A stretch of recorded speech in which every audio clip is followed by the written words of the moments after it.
Hello everybody, welcome to my channel study with Sunny. आज हम लोग अपने नेक्स्ट टॉपिक को देखने वाले हैं, जो कि है the making of Germany and Italy. हम लोग इसमें देखेंगे किस तरीके से जर्मनी और इटली को यूनिफाई किया जाता है, एक किया जाता है, ठीक ना। इसमें हम लोग यही पढ़ेंगे, ठीक ना। तो आज का जो टॉपिक रहेगा, हम देखेंगे कि जर्मनी को किस तरीके से यूनिफाई किया जाता है, ठीक ना। तो जो आपका ब्रॉड हेडिंग है, Germany can the army be the architect of a nation, आपका ये हेडिंग रहेगा। मतलब कहने का मतलब क्या है कि क्या आर्मी किसी भी देश को बना सकता है। तो आज इस टॉपिक में आपको जानने को मिलेगा कि हाँ, आर्मी क्या देश की रचना कर सकता है या देश को बना सकता है कि नहीं, या किसी देश को क्रिएट कर सकता है कि नहीं। इस टॉपिक में आज हम लोग समझ जाएंगे इस कंसेप्ट को कि आर्मी किसी देश की रचना कर सकता है कि नहीं कर सकता है, ठीक ना।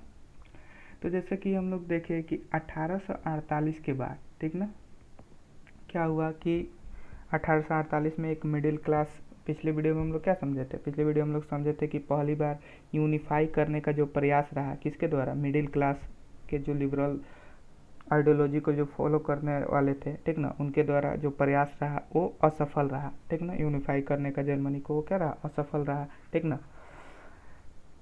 उसमें हम लोगों ने समझा कि उन लोगों ने क्या किया था, जो मिडिल क्लास थे उन्होंने जर्मन नेशनल असेंबली का फॉर्मेशन किया था, लेकिन राजा ने उस चीज़ को अस्वीकार कर दिया।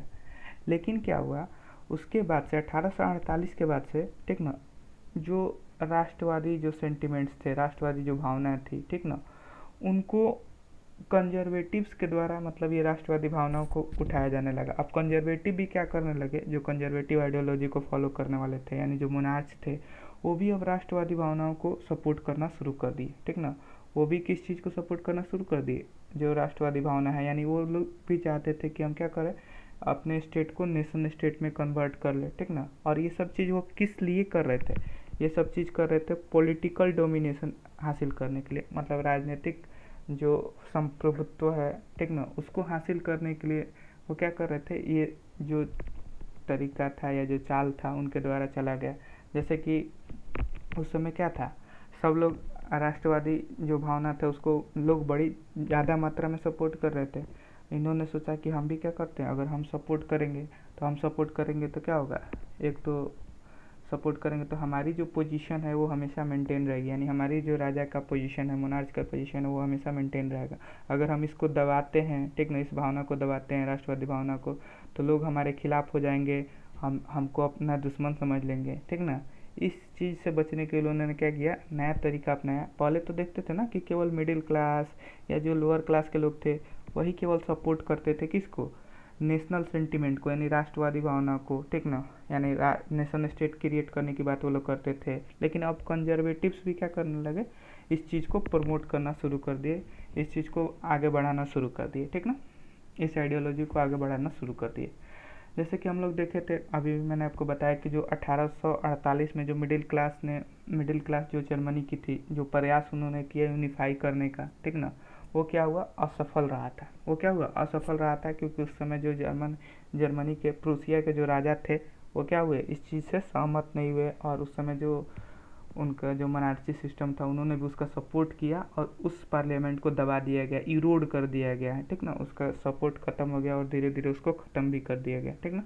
लेकिन अब जो था, ये जो आइडिया था या जो लिबरल इनिशिएटिव था, ठीक ना, अब इनको सपोर्ट मिला किसका, मोनार्ची जो, यानी जो कंजर्वेटिव पावर था, ठीक ना, प्रूसिया में, उनको इनका सपोर्ट हासिल होता है, उनको इनका सपोर्ट क्या होता है, हासिल होता है। किसको किसको सपोर्ट हासिल होता है, यानी जो लोग नेशनल सेंटिमेंट्स की बात करते थे, नेशनल स्टेट बनाने की बात करते थे, उनको इनका सपोर्ट मिलता है।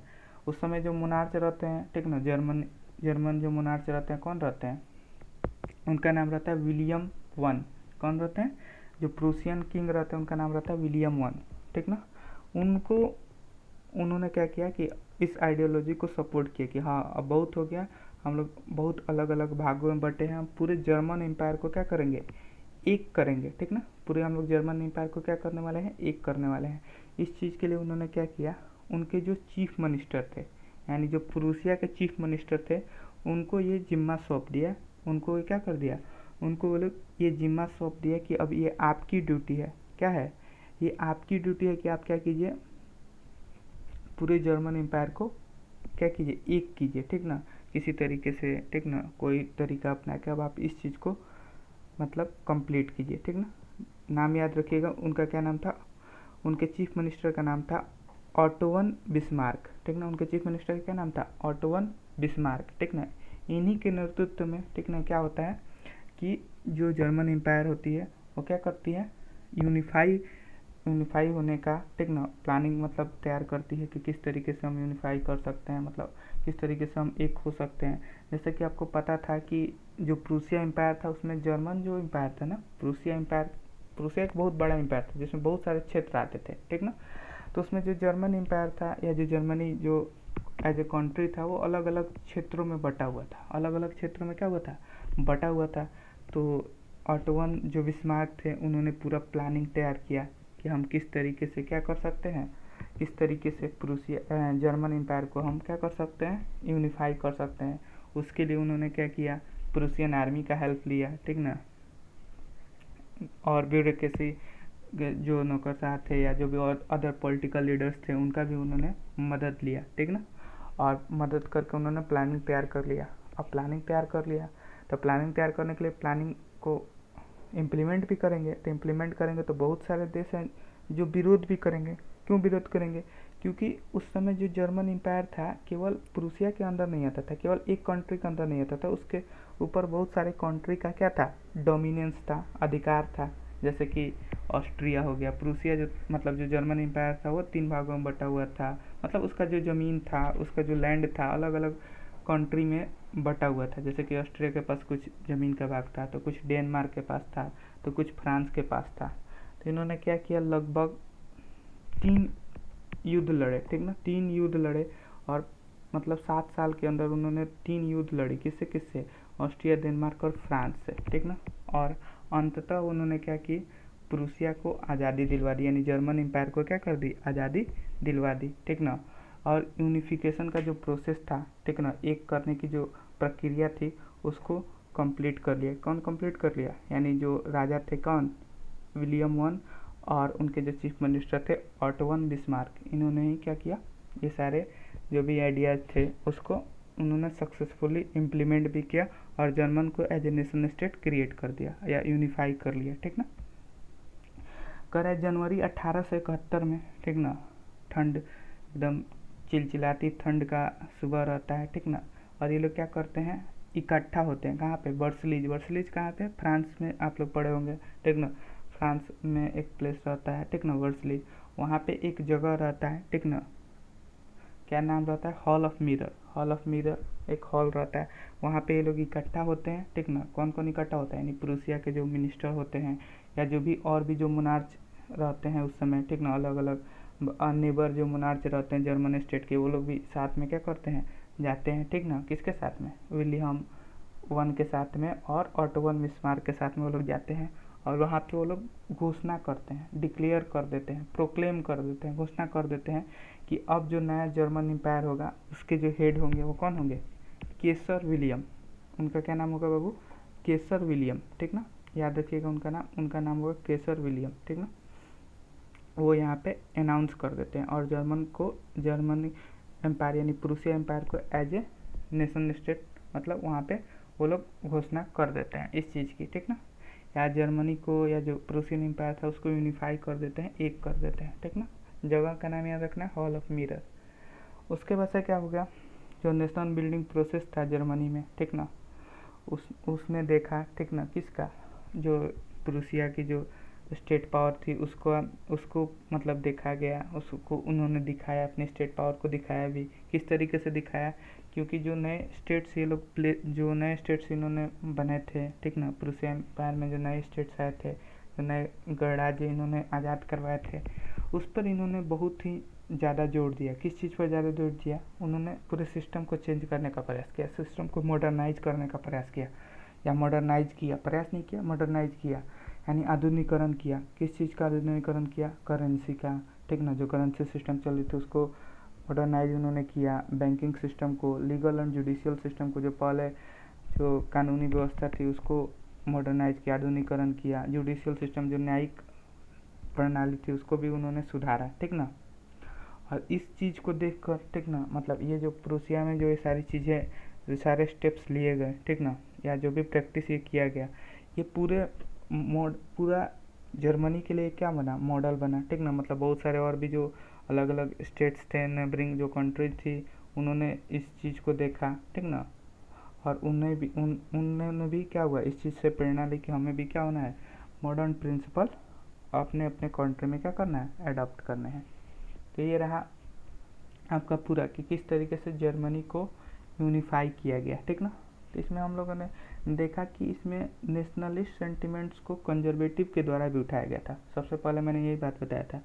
तो कंजर्वेटिव्स के द्वारा किस तरीके से कंजर्वेटिव्स ने मदद की यूनिफाई होने में जर्मनी को, इसके बारे में हम लोगों ने पढ़ लिया। अब हम लोग देखेंगे इटली के बारे में भी हम लोग पढ़ेंगे कि इटली में भी जो कंजर्वेटिव्स थे उन्होंने ही हेल्प की थी, किसको, उन्होंने ही हेल्प की नेशनल स्टेट, इटली को एज ए नेशनल स्टेट बनने में, या इटली को यूनिफाई बनने में, नेशनल स्टेट नहीं यूनिफाई बनने में, ठीक ना।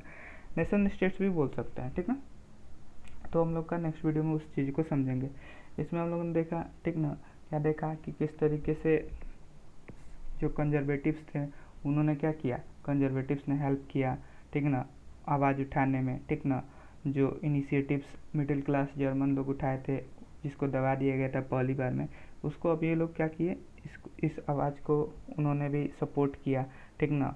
और इसमें सबसे बड़ा रोल निभाया जो प्रूसिया के राजा थे, विलियम वन, ठीक ना। इन्होंने क्या किया, इसकी जिम्मेदारी ली कि हम प्रूसियन एम्पायर को क्या करेंगे, यूनिफाई करेंगे। इस चीज़ के लिए उन्होंने क्या किया, जो जिम्मा दिया यूनिफाई करने का, उसको किसको दिया, अपने चीफ मिनिस्टर का क्या नाम रहता है, ऑटोवन, क्या नाम रहता है, ऑटोवन बिस्मार्क, ठीक ना, ऑटोवन बिस्मार्क।